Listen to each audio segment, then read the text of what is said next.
Siksik sa aktibidad ang naging linggo ni Pangulong Ferdinand R. Marcos Jr. Highlight dito ang kanyang pagkilala sa mga scientist ng bayan sa 2026 National Invention Contest Exhibits. Ang buong linggo ng Pangulo atin pong balikan. Binuksan ni Pangulong Ferdinand R. Marcos Jr. ang kanyang linggo kasama ang mga magsasaka sa Capiz. Direkta na kasi ang pagbili ng gobyerno ng bigas mula sa mga magsasaka, habang napapanatiling abot kaya ang presyo nito para sa mamamayan. Sa ginanap na Bagong Pilipinas program sa Capiz, nakapagpamahagi ang pamahalaan ng bigas sa nasa 500 pamilya, habang nailatag na rin ang programa sa mahigit 700 local government units. Hindi rin naiwan ang sektor ng edukasyon kung saan mahigit 8,000 guro ang nanumpa matapos ma-promote sa ilalim ng Expanded Career Progression System. Samantala, halos 80,000 na kaguruan sa buong bansa ang hindi na kailangang maghintay ng 1 hanggang 2 dekada para sa susunod na promosyon. Suportado rin ng pamahalaan ang pagdaragdag ng mga silid-aralan sa iba't ibang bahagi ng bansa. Kinilala rin ng Pangulo ang mga siyentista ng bayan sa 2026 National Invention Contest Exhibits, kung saan nagpakita ang mga Filipino inventors ng mga inobasyon para sa mas mabilis na pagdetect ng mga sakit at mga kagamitang makatutulong sa produksyon ng mga magsasaka.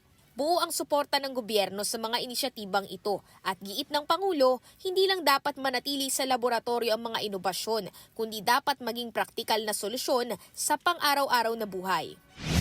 Pinangunahan ni Pangulong Marcos ang ika-5 Uplift Committee meeting kung saan napag-usapan ang pagsusulong ng Uplift Bill sa Kongreso na layong patatagin ng fiscal flexibility at palakasin ang pagtugon ng gobyerno sa kinahaharap na energy emergency.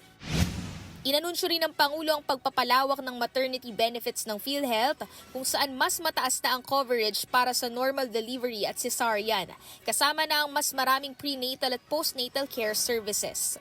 Nais natin matiyak na ang bawat ina ay makakapagpanganak ng ligtas at hindi nag-aalala kung saan kukuha ng pambayad.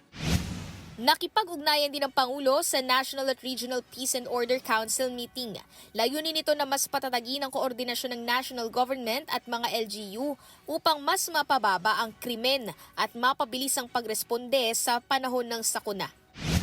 Pinangunahan ng Pangulo ang inaugurasyon ng Hibulangan Small Reservoir Irrigation Project sa Leyte na ngayon ay makakapag-supply na ng tubig sa higit 2,000 ektaryang taniman at makatutulong sa halos 2,000 magsasaka. Namahagi rin ng Pangulo ng 10 kilong bigas sa bawat pamilya at naglaan ng 200,000 piso sa bawat barangay para suportahan ang edukasyon at iba pang pangangailangan sa Eastern Visayas. Nakipagpulong din si Pangulong Marcos kay former Japan Prime Minister Kishida Fumio para sa mas pinalalim na kooperasyon sa ilalim ng Asia Zero Emission Community, lalo na sa gitna ng tensyon sa Middle East na nakaapekto sa supply ng enerhiya. Layunin ng Pilipinas at Japan na mapanatili ang matatag na fuel supply at mapalawak pa ang mga pamumuhunan sa mga proyektong pangenerhiya na lilikha ng hanap buhay para sa mga Pilipino.